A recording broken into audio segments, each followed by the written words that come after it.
ושהייה ממושכת במוצבי החרמון. צה"ל יישאר בפסגת החרמון ובאזור הביטחון לזמן בלתי מוגבל כדי להבטיח את ביטחון יישובי רמת הגולן והצפון וכלל תושבי מדינת ישראל.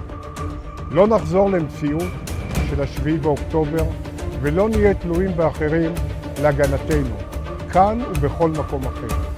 לא נאפשר לכוחות עוינים להתבסס במרחב הביטחון בדרום סוריה, מכאן ועד לציר סווידה דמשק, ונפעל כנגד כל איום. Israeli Defense Minister has declared that Israel will maintain a permanent presence in the disputed Syrian territory of Mount Hermon, raising concerns about escalating tensions in the region. According to international media, Mount Hermon is a strategically significant mountainous area with a direct view of the Syrian capital, Damascus, making this move even more sensitive. This decision has sparked widespread international criticism. The United Nations and several countries have condemned Israel's action, calling it a blatant violation of international laws and agreements. Many nations have urged Israel to withdraw its troops immediately and respect Syria's sovereignty.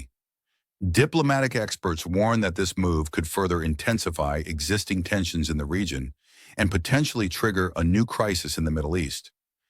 Meanwhile, Israel has defended its decision, citing national security concerns as the primary reason. The key question now is whether global pressure will be sufficient to make Israel reconsider its stance, or if the situation will lead to further instability in the region.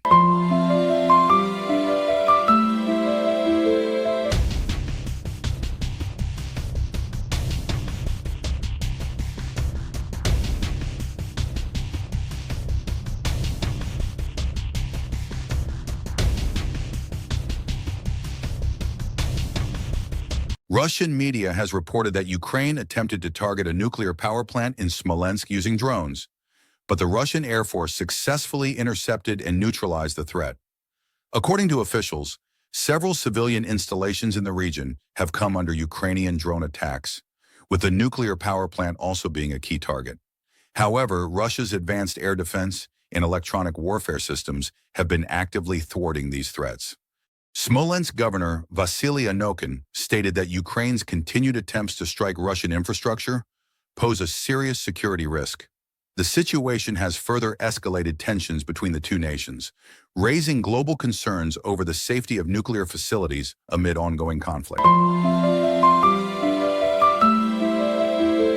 Pakistan's permanent representative to the United Nations, Ambassador Munir Akram, strongly criticized Israel's continuous aggressive actions, stating that stopping UNRWA's operations is not only an affront to the international community, but will also destroy any potential for Gaza's restoration and political stability. He clarified that UNRWA is the only beacon of hope for millions of Palestinian refugees, and as a member of the United Nations, Israel has no right to hinder its operations. The Pakistani ambassador warned Israel, saying, "As an occupying power, Israel does not have the right to shut down any UN facility, and allowing UNRWA to be dismantled would jeopardize the ceasefire agreement."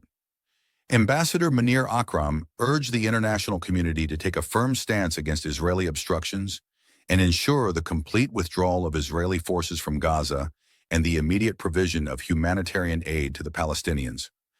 He reiterated Pakistan's unwavering support for UNRWA's mission, expressing hope that all phases of the ceasefire agreement will be fully implemented and that the ceasefire will remain permanent. In a heated debate on extremism, UK government officials have faced a significant controversy regarding the categorization of different extremist groups. Civil servants have recommended that far-right Hindu nationalists, Sikh extremists supporting an independent Khalistan state, left-wing radicals, conspiracy theorists, misogynistic men, and individuals exhibiting extreme rudeness should all be classified as extremists. This proposal has raised concerns about how the government defines and addresses various forms of extremism. The current government definition of extremism includes the promotion of violence, hatred, or intolerance, aiming to destroy the rights and freedoms of others or undermine liberal parliamentary democracy. However, Home Office Minister Dan Jarvis has rejected these suggestions, emphasizing that extreme right-wing individuals are now among the greatest threats to the UK following Islamic extremists. In response to these escalating concerns, Prime Minister Sir Keir Starmer assured the nation that his government is seriously considering how to address all forms of extremism and protect the UK's democratic values. It is now 89 seconds to midnight. This is the closest the world has ever been to midnight. Doomsday clock moves closer, a dire warning for humanity. Nuclear scientists have moved the doomsday clock forward by 1 second, bringing it even closer to midnight, now set at just 89 seconds away. Daniel Holz, head of the Science and Security Board, announced that no meaningful progress has been made in reducing global threats, making this adjustment inevitable. He warned that this is a serious alarm, leaving no room for error.